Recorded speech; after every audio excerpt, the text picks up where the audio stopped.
ਸਿਆਣੇ ਆਂਦੇ ਨੇ ਕਿ ਸ਼ੀਨ ਸ਼ੇਰਾਂ ਦਾ ਕੰਮ ਸੀ ਮਾਸ ਖਾਣਾ, ਜਿਹੜੇ ਕੁੱਤਿਆਂ ਦੇ ਬੱਚੇ ਚਾਣ ਲੱਗ ਪਿਆ। ਬਾਦਸ਼ਾਹਾਂ ਦਾ ਕੰਮ ਸੀ ਅਦਲ ਕਰਨਾ, ਜਿਹੜੇ ਮੂੰਹ ਮੰਗ ਕੇ ਵੱਡੀਆਂ ਖਾਣ ਲੱਗ ਪਿਆ।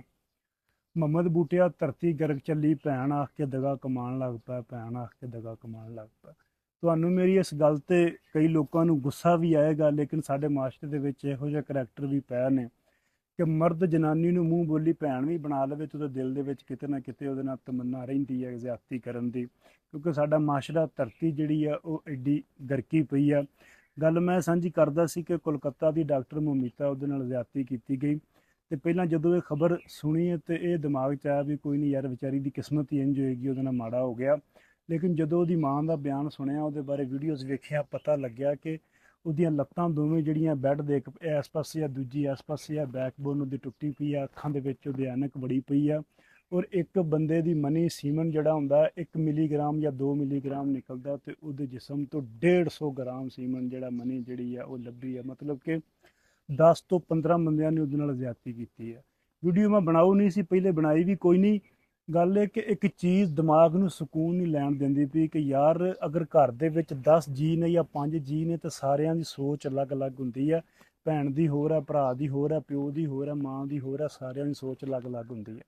ਲੇਕਿਨ ਉਹ ਜਿਹੜੇ 10 ਤੋਂ 15 ਬੰਦੇ ਉਹਦੇ ਨਾਲ ਜ਼ਿਆਦਤੀ ਕਰਦੇ ਪਏ ਸੀ, ਮੈਂ ਇਹੀ ਸੋਚੀ ਜਾਂਦਾ ਕਿ ਉਹਨਾਂ ਕੰਜਰਾਂ ਦੇ ਵਿੱਚੋਂ ਕਿਸੇ ਇੱਕ ਬੰਦੇ ਨੂੰ ਤਰਸ ਨਹੀਂ ਆਇਆ, ਇੱਕ ਬੰਦੇ ਦੀ ਸੋਚ ਚੰਗੀ ਨਹੀਂ ਸੀ ਆਇਆ ਉਹਨੂੰ ਲੈ ਕੇ ਵੀ 5 ਗਲਤ ਹੋ ਸਕਦੇ ਨੇ, 7 ਗਲਤ ਹੋ ਸਕਦੇ ਨੇ, 8 ਗਲਤ ਹੋ ਸਕਦੇ ਨੇ।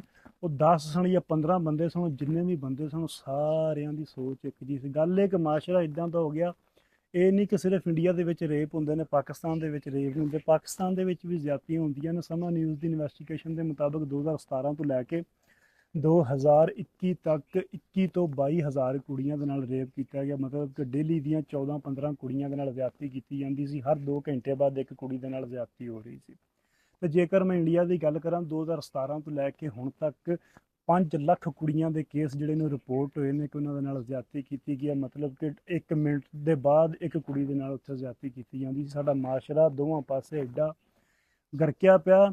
ਤੁਸੀਂ ਇਹ ਹਿਸਾਬ ਲਾ ਲਓ ਕਿ ਅਸੀਂ ਆਪਣੀ ਧੀ ਭੈਣ ਨੂੰ ਅਗਰ ਕਿਤੇ ਭੇਜਦੇ ਹਾਂ ਤਾਂ ਅਸੀਂ ਉਹਨੂੰ ਇਕੱਲਿਆਂ ਨਹੀਂ ਭੇਜਦੇ, ਕਿ ਇੱਕ ਮਰਦ ਤੋਂ ਇਨਸਿਕਿਉਰ ਹੈ। ਬੰਦੇ ਨੂੰ ਇਹ ਹੁੰਦਾ ਯਾਰ ਕਿ ਮੈਂ ਆਪਣੀ ਧੀ ਨੂੰ ਜਾਂ ਭੈਣ ਨੂੰ ਕਾਲਜ, ਸਕੂਲ, ਯੂਨੀਵਰਸਿਟੀ ਭੇਜ ਰਿਹਾ ਤੇ ਇਹਦੇ ਮੈਂ ਨਾਲ ਜਾਵਾਂ, ਇਹਨੂੰ ਛੱਡ ਕੇ ਆਵਾਂ, ਇਹਨੂੰ ਲੈ ਕੇ ਆਵਾਂ। ਕਿਹਦੇ ਤੋਂ? ਕੋਈ ਜਾਨਵਰ ਤਾਂ ਨਹੀਂ ਬੈਠੇ ਹੋਏ। ਮਾਸ਼ਰਾ ਹੀ ਇਦਾਂ ਦਾ ਨਾ, ਮਰਦਾਂ ਤੋਂ। ਕੋਈ ਰਾਹ ਦੇ ਵਿੱਚ ਬੰਦਾ ਉਹਨੂੰ ਛੇੜੇ ਨਾ।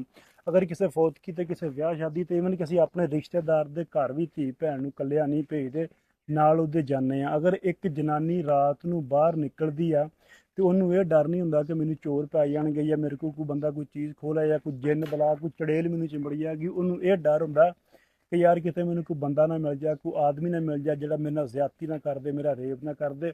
ਮਰਦ ਅਗਰ ਰਾਤ ਨੂੰ ਬਾਹਰ ਨਿਕਲਦਾ ਤੇ ਉਹਨੂੰ ਇਹ ਡਰ ਹੁੰਦਾ ਯਾਰ ਕਿ ਉਹ ਆਪਣੇ ਪਰਛਾਵੇਂ ਤੋਂ ਵੀ ਡਰਦਾ, ਕੋਈ ਚੜੇਲ, ਕੋਈ ਜਿੰਨ ਬਲਾ, ਕੋਈ ਚੋਰ ਡਾਕੂ ਨਾ ਮੇਰੇ ਮੱਥੇ ਲੱਗ ਜਾ, ਕੋਈ ਮੇਰੇ ਕੋਲ ਸਮਾਨ, ਪੈਸਾ ਧੇਲਾ, ਗੱਡੀ ਮੋਟਰਸਾਈਕਲ ਨਾ ਖੋਹ ਲੈ। ਉਹਨੂੰ ਇਹ ਡਰ ਨਹੀਂ ਹੁੰਦਾ ਕਿ ਮੇਰਾ ਕੋਈ ਰੇਪ ਕਰ ਦੇਗਾ। ਇੰਡੀਆ ਦੇ ਵਿੱਚ ਜੇ ਮੈਂ ਪੰਜਾਬ ਦੀ ਗੱਲ ਕਰਾਂ ਤੇ ਪੰਜਾਬ ਦੂਜੀਆਂ ਸਟੇਟਾਂ ਨਾਲੋਂ ਫਿਰ ਵੀ ਬੈਟਰ ਹੈ। ਪੰਜਾਬ ਦੇ ਵਿੱਚ ਗਲਤ ਕੰਮ ਘੱਟ ਹੁੰਦੇ ਨੇ। ਕਲਕੱਤਾ ਦੀ ਗੱਲ ਕਰੀਏ, ਮੁੰਬਈ ਦੀ ਗੱਲ ਕਰੀਏ, ਦਿੱਲੀ ਦੀ ਗੱਲ ਕਰੀਏ, ਤੇ ਉਹਨਾਂ ਸ਼ਹਿਰਾਂ ਦੇ ਵਿੱਚ ਬੀਬੀਆਂ, ਕੁੜੀਆਂ ਜਿਹੜੀਆਂ ਰਾਤ ਨੂੰ, ਜ਼ਾਹਰੀ ਗੱਲ ਹੈ ਵੱਡੇ ਸ਼ਹਿਰ ਨੇ, ਮਾਡਲਸ ਨੇ, ਯੂਨੀਵਰਸਿਟੀ ਤੋਂ ਸਟੂਡੈਂਟ ਲੋਕ ਉੱਥੇ ਗਹਿਮਾ ਗਹਿਮੀ ਫਿਰਦੇ ਰਹਿੰਦੇ ਨੇ। ਕਿਸੇ ਨੇ ਟਰੈਵਲ ਕਰਨਾ ਹੁੰਦਾ ਤਾਂ ਉਹ ਟੈਕਸੀ ਪ੍ਰੈਫਰ ਕਰਦੇ ਨੇ ਪੰਜਾਬੀ ਬੰਦੇ ਦੀ, ਸਰਦਾਰ ਬੰਦੇ ਦੀ। ਉਹਦੇ ਨਾਲ ਉਹ ਬਹਿ ਕੇ ਜਾਂਦੇ ਨੇ, ਉਹ ਕਹਿੰਦੇ ਨੇ ਕਿ ਅਸੀਂ ਉਹਦੇ ਨਾਲ ਸੇਫ ਫੀਲ ਕਰਦੇ ਹਾਂ। ਉਹਦੀ ਵਜ੍ਹਾ ਕੀ ਹੈ? ਉਹਦੀ ਵਜ੍ਹਾ ਹੈ ਕਿ ਪੰਜਾਬ ਦੇ ਵਿੱਚ ਸੂਫੀਆ ਕਰਾਮ ਦੀ ਤਲੀਮ ਹੈ। ਗੁਰੂ ਗ੍ਰੰਥ ਸਾਹਿਬ ਪੜ੍ਹਦੇ ਨੇ, ਬਾਬਾ ਗੁਰੂ ਨਾਨਕ ਪੜ੍ਹਦੇ ਨੇ, ਬਾਬਾ ਫਰੀਦ ਪੜ੍ਹਦੇ ਨੇ, ਬਾਬਾ ਬੁੱਲੇ ਸ਼ਾਹ ਪੜ੍ਹਦੇ ਨੇ। ਉਹਨਾਂ ਦੀ ਜਿਹੜੀ ਤਾਲੀਮਾਤ ਹੈ ਉਹ ਸਾਡੇ ਦਿਮਾਗ ਨੂੰ, ਸਾਡੀ ਸਥਿਤੀ ਨੂੰ, ਸਾਡੀ ਈਗੋ ਨੂੰ ਠੰਡਿਆ ਰੱਖਦੀ ਹੈ, ਸਾਡੇ ਮਨ ਨੂੰ ਉਹ ਸ਼ਾਂਤੀ ਦਿੰਦੀ ਹੈ। ਸਾਡੇ ਅੰਦਰ ਜਿਹੜੀ ਕਾਹਲੀ ਹੈ, ਸਾਡੇ ਅੰਦਰ ਜਿਹੜੀ ਫਰਸਟ੍ਰੇਸ਼ਨ ਹੈ, ਉਹਨੂੰ ਉਹਨਾਂ ਦੀ ਤਾਲੀਮਾਤ ਜਿਹੜੀ ਆ ਦੂਰ ਕਰ ਲੈਂਦੇ। ਪੰਜਾਬ ਦੇ ਵਿੱਚ ਵੀ ਇਹ ਸਭ, ਹਾਲਾਂਕਿ ਸਾਡੇ ਲਹਿੰਦੇ ਪੰਜਾਬ ਦੇ ਵਿੱਚ ਵੀ ਸੂਫੀਆ ਕਰਾਮ ਪੜ੍ਹਾਏ ਨਹੀਂ ਜਾਂਦੇ। ਬਾਬਾ ਬੁੱਲੇ ਸ਼ਾਹ, ਬਾਬਾ ਸੁਲਤਾਨ ਬਹੂ, ਬਾਬਾ ਨਾਨਕ ਪੜ੍ਹਾਇਆ ਨਹੀਂ ਜਾਂਦਾ, ਉਹਨਾਂ ਦੀ ਤਾਲੀਮਾਤ ਦੱਸੀ ਨਹੀਂ ਜਾਂਦੀ। ਲੇਕਿਨ ਕਲਚਰ ਇੱਕ ਇਸ ਤਰ੍ਹਾਂ ਦਾ, ਇਹ ਨਹੀਂ ਕਿ ਗਲਤ ਕੰਮ ਇੱਥੇ ਵੀ ਨਹੀਂ ਹੁੰਦੇ, ਇੱਧਰ ਵੀ ਹੈ ਨੇ, ਲੇਕਿਨ ਫ਼ਰਕ ਹੈ ਦੂਜਿਆਂ ਇਲਾਕਿਆਂ ਤੋਂ ਪੰਜਾਬ ਦਾ ਫ਼ਰਕ ਹੈ। ਅਗਰ ਅਸੀਂ ਆਪਣੇ ਮਾਸ਼ਰੇ ਦੇ ਵਿੱਚ ਇਹਨਾਂ ਸੂਫੀਆ ਕਰਾਮ ਦੀ ਤਲੀਮ ਦਿੱਤੀ ਹੁੰਦੀ, ਬੁੱਲੇ ਸ਼ਾਹ, ਬਾਬਾ ਫਰੀਦ, ਸੁਲਤਾਨ ਬਹੂ, ਬਾਬਾ ਨਾਨਕ, ਇਹਨਾਂ ਨੂੰ ਅਸੀਂ ਪੜ੍ਹਾਇਆ ਹੁੰਦਾ, ਸਾਨੂੰ ਪੰਜਾਬੀਆਂ ਨੂੰ ਇਹ ਚਾਹੀਦਾ ਸੀ ਕਿ ਇਹਨਾਂ ਦੀਆਂ ਤਾਲੀਮਾਤ ਅਸੀਂ ਟਰਾਂਸਲੇਟ ਕਰਕੇ ਦੂਜੀਆਂ ਜ਼ੁਬਾਨਾਂ ਦੇ ਵਿੱਚ ਸਾਰੀ ਦੁਨੀਆ ਦੇ ਵਿੱਚ ਵੰਡਦੇ, ਸਾਰੀ ਦੁਨੀਆ ਨੂੰ ਪੜ੍ਹਦੀ ਔਰ ਲੋਕਾਂ ਨੂੰ ਪਤਾ ਲੱਗਦਾ। ਜੇ ਅਸੀਂ ਗੋਰਿਆਂ ਦਾ ਸ਼ੇਕਸਪੀਅਰ ਪੜ੍ਹ ਸਕਦੇ ਹਾਂ ਤਾਂ ਕੀ ਸਾਡਾ ਬਾਬਾ ਫਰੀਦ ਜਿਹੜਾ ਉਹ ਬਾਹਰ ਨਹੀਂ ਪੜ੍ਹਿਆ ਜਾ ਸਕਦਾ? ਤੁਸੀਂ ਇਹ ਹਿਸਾਬ ਲਾ ਲਓ ਕਿ ਅਸੀਂ ਵਿਖਾ ਕੀ ਰਹੇ ਹਾਂ। ਮੈਂ ਗੱਲ ਬਾਰ-ਬਾਰ ਕਰ ਰਿਹਾ ਕਿ ਸਾਨੂੰ ਸੋਚ ਬਦਲਣ ਦੀ ਲੋੜ ਹੈ ਤੇ ਸਾਡੇ ਲੋਕ ਸੋਚਦੇ ਕੀ ਨੇ। ਇੱਕ ਤਾਂ ਸਾਡੇ ਲੋਕ ਨੇ ਵਿਹਲੇ, ਉੱਤੋਂ ਬੇਰੁਜ਼ਗਾਰ ਨੇ, 24 ਘੰਟੇ ਮੋਬਾਈਲ ਚਲਾਉਂਦੇ ਨੇ। ਤੇ ਮੋਬਾਈਲਾਂ ਤੇ ਅਸੀਂ ਵਿਖਾ ਕੀ ਰਹੇ ਹਾਂ ਆਪਣੇ ਮਾਸ਼ਰੇ ਨੂੰ, ਅਸੀਂ ਸਿੱਖਿਆ ਕੀ ਦਿੰਦੇ ਪਏ ਹਾਂ ਕਿ ਸੁਸਰ ਨੇ ਬਹੂ ਦਾ ਸਟੈਪ ਮੋਮ ਸੇ ਸੈਕਸ ਕੀਆ, ਸਟੈਪ ਸਿਸਟਰ ਦਾ ਸੈਕਸ ਕੀਆ। ਆਹ ਚੀਜ਼ਾਂ, ਆਹ ਵੀਡੀਓਜ਼ ਜਿਹੜੀਆਂ ਸਾਡੇ ਸਾਹਮਣੇ ਫੇਸਬੁੱਕ ਤੇ ਜਿਹੜੀਆਂ ਬੀ ਕੈਟਾਗਰੀ ਦੀਆਂ ਫਿਲਮਾਂ ਹੈਗੀਆਂ ਨੇ, ਇਹ ਆਉਂਦੀਆਂ ਪਈਆਂ ਨੇ। ਬਣਾਉਂਦਾ ਵੀ ਕੌਣ ਪਿਆ? ਇੰਡੀਆ ਬਣਾਉਂਦਾ ਪਿਆ। ਯਕੀਨ ਕਰੋ ਇੱਕ ਜਵਾਬ ਨੂੰ ਮੋਬਾਈਲ ਦਿੱਤਾ ਹੋਵੇ ਨਾ, ਉਹ ਟਿਕਟੋਕ ਚਲਾਉਂਦਾ ਪਿਆ ਜਾਂ ਫੇਸਬੁੱਕ ਚਲਾਉਂਦਾ ਪਿਆ, ਤਾਂ ਦਿਮਾਗ ਦੇ ਵਿੱਚ ਇਹ ਹੁੰਦਾ ਕਿ ਕਿਤੇ ਉਹ ਕਲਿੱਪ ਨਾ ਸਾਹਮਣੇ ਆ ਜਾਵੇ, ਕਿਉਂਕਿ ਉੱਤੇ ਹੈਡਲਾਈਨ ਵੀ ਇਹੋ ਜਿਹੀ ਲਿਖੀ ਹੁੰਦੀ ਆ, ਵਿੱਚ ਜਿਹੜੀ ਬੋਲੀ ਹੁੰਦੀ ਹੈ ਉਹ ਵੀ ਇਹੀ ਹੁੰਦੀ ਆ। ਤੇ ਮੈਂ ਪਹਿਲੇ ਦੱਸ ਕੇ ਹਟਾਂ, ਬੇਰੁਜ਼ਗਾਰੀ ਆ, ਲੋਕ ਵਿਹਲੇ ਨੇ, ਔਰ ਹਰ ਬੰਦਾ ਕਿਸੇ ਨਾ ਕਿਸੇ ਫਰਸਟ੍ਰੇਸ਼ਨ ਦਾ ਸ਼ਿਕਾਰ ਆ। ਤੂੰ ਆਪਣੀ ਫਰਸਟ੍ਰੇਸ਼ਨ ਕੱਢਣ ਵਾਸਤੇ ਕੁਝ ਨਾ ਕੁਝ ਇੱਦਾਂ ਦੇ ਪੁੱਠੇ ਸਿੱਧੇ ਕੰਮ ਕਰਦੇ ਨੇ, ਠੀਕ ਹੈ।